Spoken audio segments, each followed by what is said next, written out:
Hey crew, and welcome back to Comics in the Captain's Quarters. And finally, we've got to issue number 6, the final issue in this 6-issue mini-series of Star Trek: The Next Generation. This one's dated July of 1988, and it's the last issue of this introductory comic book series before they got into the full serialized one. I think there's 80 issues of that, so you may have a lot of more comics in the Captain's Quarters coming up down the road if these first 6 go well. So anyway, let's explore this Comics in the Captain's Quarters as the crew finally gets to the planet Phaltos.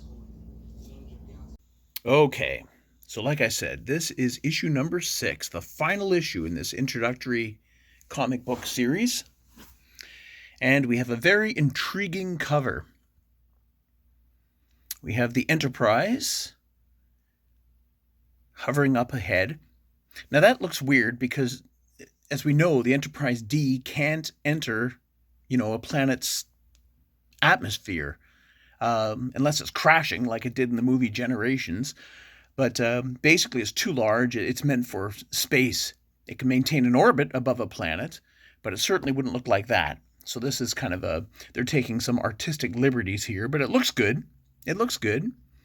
And knowing nothing about the comic, assuming you know nothing about the comic, we have an away team meeting with some aliens. It looks on the surface of a planet.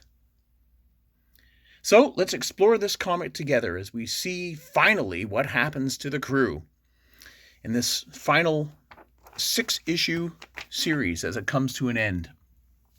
So we have the Enterprise on its mission. Now, if you remember the last 3 comics, we've had Q. We've had this little sort of side story arc with Q on board, which sort of took them away from their original mission. But now we're back to the original mission. The Enterprise is on its way to the planet Phaltos.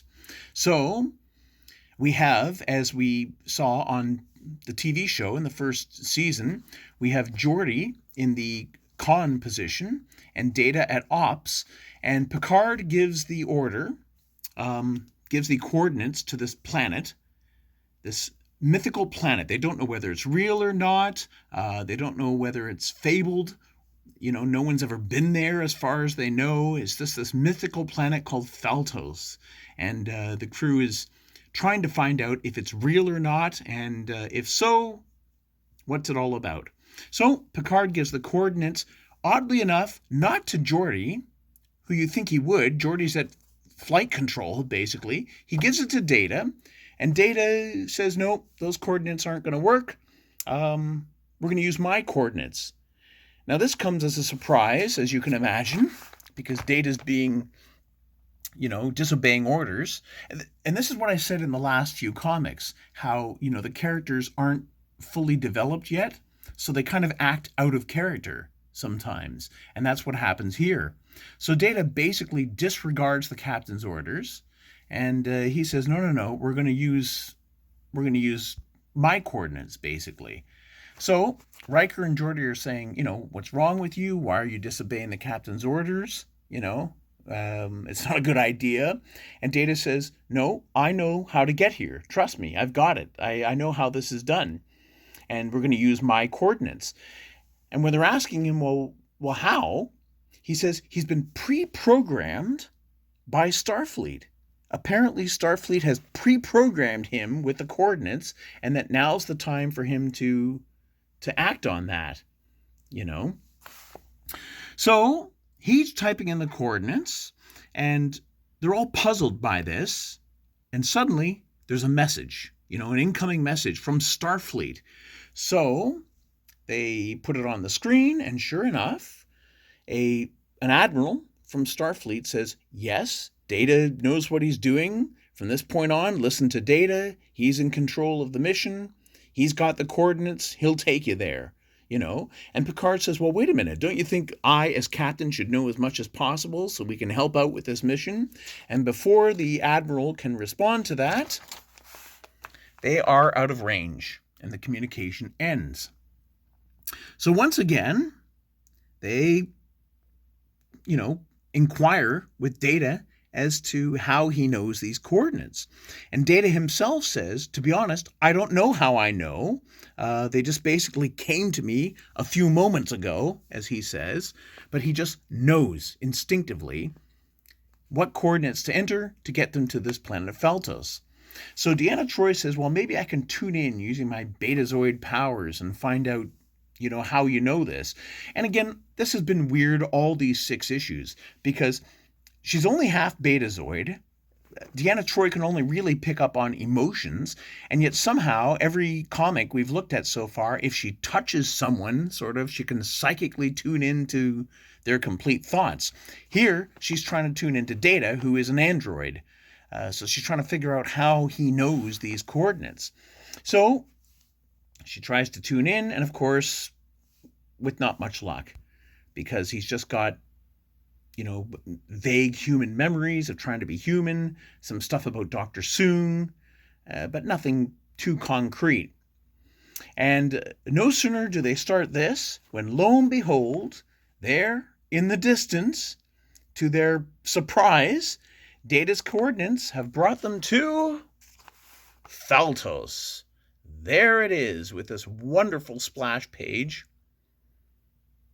They always do full splash pages full of color and great artwork. But check that out.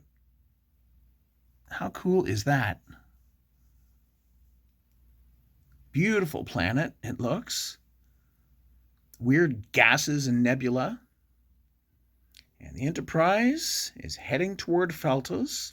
The title of the comic is called Here Today, which implies gone tomorrow, of course.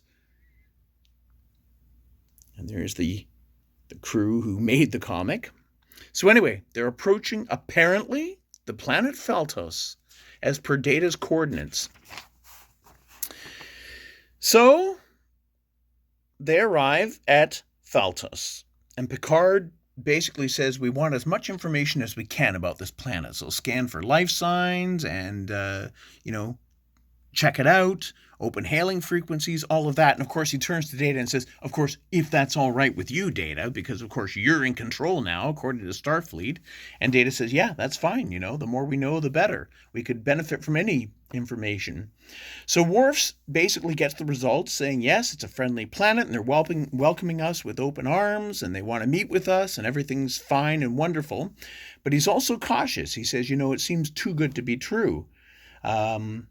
So Picard cautiously says, well, let's get an away team down there and meet with these people and see what this is all about. It seems great. They seem quite welcoming. The planet does exist, apparently, so let's get an away team. So he sends an away team down to the planet Feltos. And, of course, it includes Geordi, Deanna Troi, Worf, Data, Riker, and Tasha Yar. And there's a look at the surface of the planet.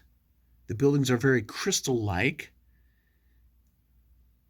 And they beam down, this away team, to the planet Feltos, and it's beautiful, as you can see. And they meet with this guy called Bensley, and he's kind of the spokesperson for this World Tribunal Committee on the planet. And he greets them and says, yes, welcome to the planet, and, make yourself at home, and we're going to have a World Tribunal meeting, which you're welcome to attend. And they're commenting on how beautiful the place looks. And as they're walking, through the city or whatever, they comment just how wonderful it really is, to live in such a beautiful place. And Bensley says something kind of weird. He says, well, it has to be kind of beautiful because we're, if we're going to be stuck here, we want to make it as pleasant an environment as possible to live in. And that strikes a chord with Deanna. Stuck. Like, what do you mean by that? He says, he kind of brushes it off. He says, this is where we live and it's as beautiful as possible. But anyway, prepare yourself for the tribunal, basically. So Deanna sort of says, well, it is beautiful, but she's not feeling good about it. It's almost like what Worf was feeling earlier. It seems too good to be true. But anyway, the away team meets with this World Tribunal on the planet, made up of different races, as you'll see. So they all sit down, and it's like a big welcome to Faltos, and yes, we exist, and make yourself at home. And then the committee says something kind of surprising. They say, we'll arrange accommodations for all your crew aboard the Enterprise, and you'll be very comfortable here. And of course, Riker says, well, we don't need that. We've got plenty of accommodation on the Enterprise. And it's like the two leaders of this tribunal look at each other and say, oh, we haven't told them yet? Well, let's tell them now. Your Enterprise is not necessary. It's going to be dismantled. We're taking it apart.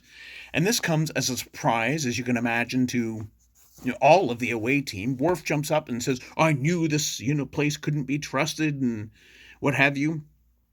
And this Klingon, who, by the way, is on this tribunal committee, says, calm down, make yourself at home. You're not going anywhere. You can't leave. It's just the way it is.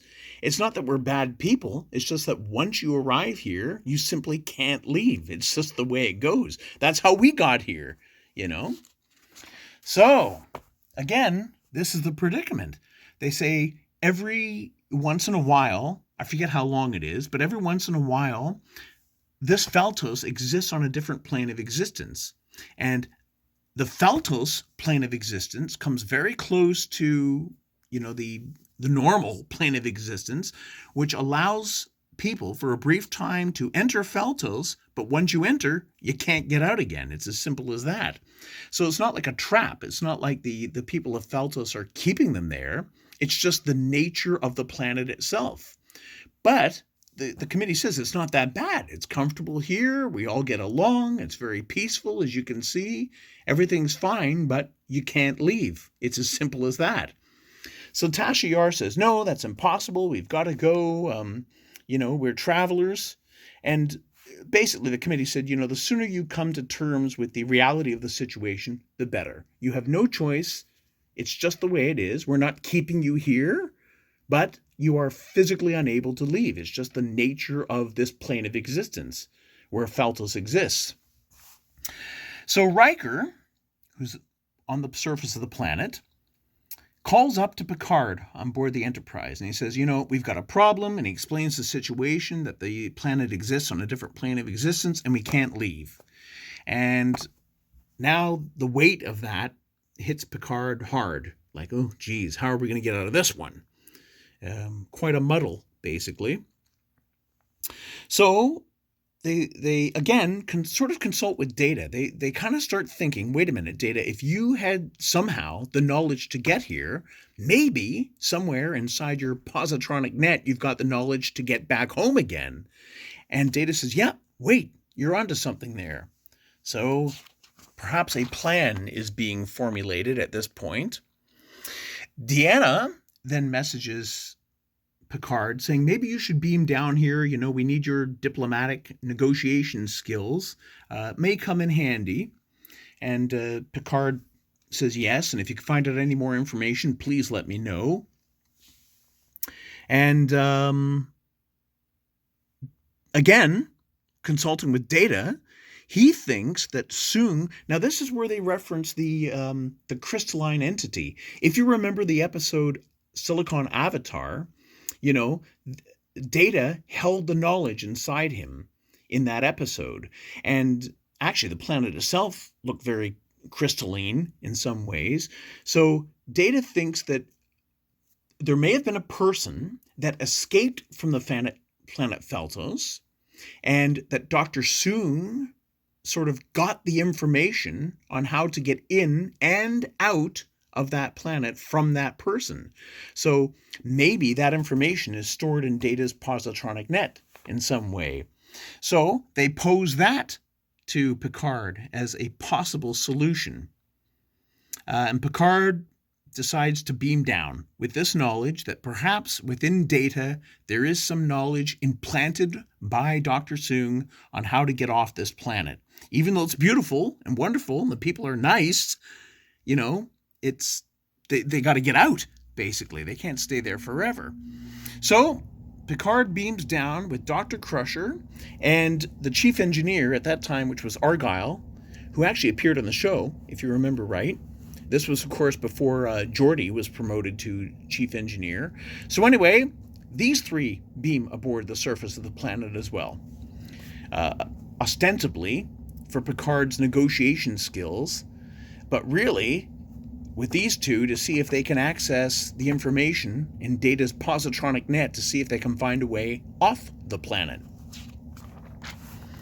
So, once again, they're met with these officers from the tribunal, and, it's all welcome and, come to terms with your reality. I'm glad you realize that this is the only way. There's no point in fighting it. We can't leave.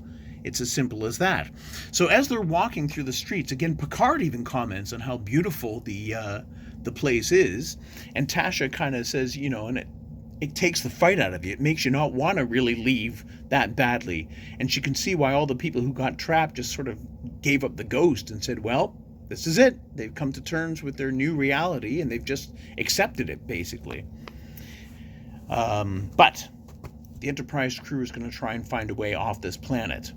So we've got Dr. Crusher and the engineer Argyle working on Data. And basically in this panel, or on this page, you can see Dr. Crusher's talking about, they're going to have to turn Data off to access his positronic net.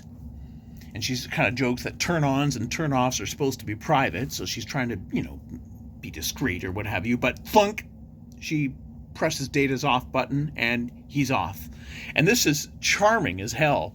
We've got a medical doctor who normally works on humans working on Data, but we also have an engineer who works with, technology, looking through paper blueprints of Data, which amuses me to no end. That he's basically looking at Data's instruction manual. I don't know, I got a kick out of that. It amuses me. So they open him up, and this is like the Playmates toy. I don't have the toy where the back opens up. I've got the one where Data's arm opens. But here, the back door swings open, and they go searching for, hopefully, any access codes that Dr. Soong may have left inside Data that can help them escape this planet Feltos. Because if he had the coordinates to get on, hopefully he has the means to get off as well. So they work away at Data, clickety-click, access, technobabble, and they wake him up. Success, we have it. And Picard says it all. We have what, basically? What is it, What do we have now that we didn't have a few moments ago? Hopefully, we have access off the ship. Data says he's got it now. Yes, it worked. He now has the knowledge to get him, or anybody else, for that matter, off the planet Feltos. Basically, what they said was correct, that Dr. Soong had programmed him with the information, and that he's got what it takes to get in and out now. So, it's just a matter of getting out. And while they're at it, they can ask anyone else who wants off this planet to come off with them, So that's basically what they decide to do. So, Picard, now secure in the knowledge that they can escape this planet, asks Dr. Crusher, Data, and Argyle to beam back up to the ship to prepare the ship for departure. Actually, he makes a little mistake here. This is just a mistake actually inside the comic. His instructions are lock coordinates and beam Argyle, Crusher, LaForge, and Data back aboard the ship. LaForge shouldn't have been mentioned there because there he is right there. He doesn't beam aboard the ship. It's just Crusher, Data, and Argyle. So that's probably a misprint. That shouldn't be there, but that's just a catch I found. So, they arrive early at the next tribunal meeting, and once the meeting convenes, Picard makes the announcement, here's the deal, we know how to get off the planet. And they're like, oh, don't be silly. They're like laughing at him, saying nobody comes off this planet. And he says, well, we have a crew member whose creator spoke to a person who left Feltos and programmed that information inside his officer, Lieutenant Commander Data. And Picard, being the gentleman that he is, extends the offer to everybody on the planet Feltos. He says, now we have the means to go, and for that matter, anyone who wants to come with us, we can provide you with that information, And this is a very interesting panel. There's no text. You can see them sort of whispering amongst themselves and contemplating the idea. It's great that a comic book panel with no text can imply so much, What will they decide? Who will want to leave Feltos? But it turns out, they say that Feltos is a peaceful planet. Everyone who arrives seems to enjoy their stay here.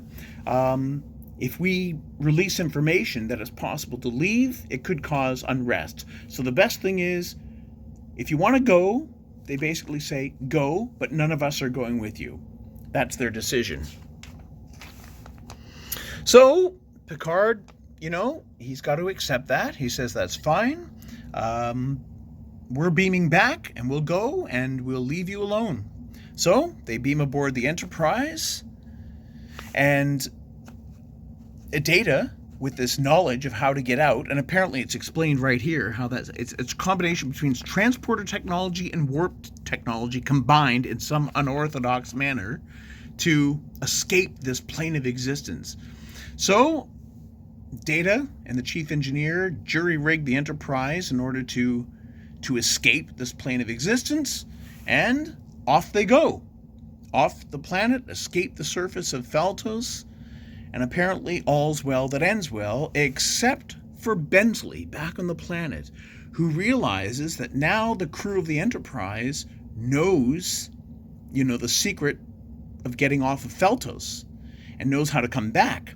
So he's worried that the next time the two planes of existence coalesce, that, Feltos will be no more, that people will either take advantage of it or invade it or whatever, and they've got a good situation going there. All the people that arrive, like I said earlier, are quite happy to be there.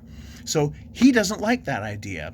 So he uses some form of telepathy or mind meld or something to get into Data's head.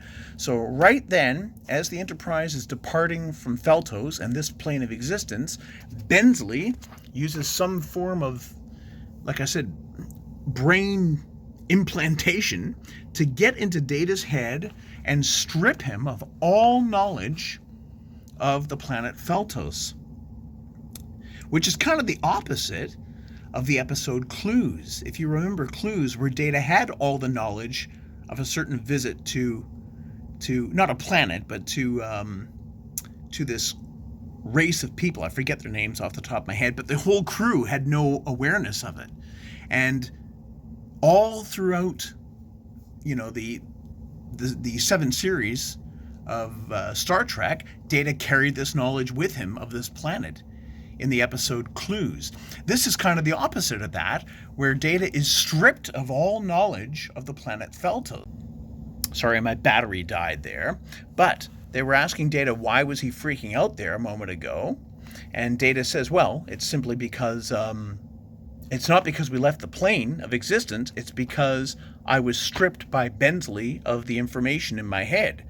So now, basically, the planet Feltos is just as it was before.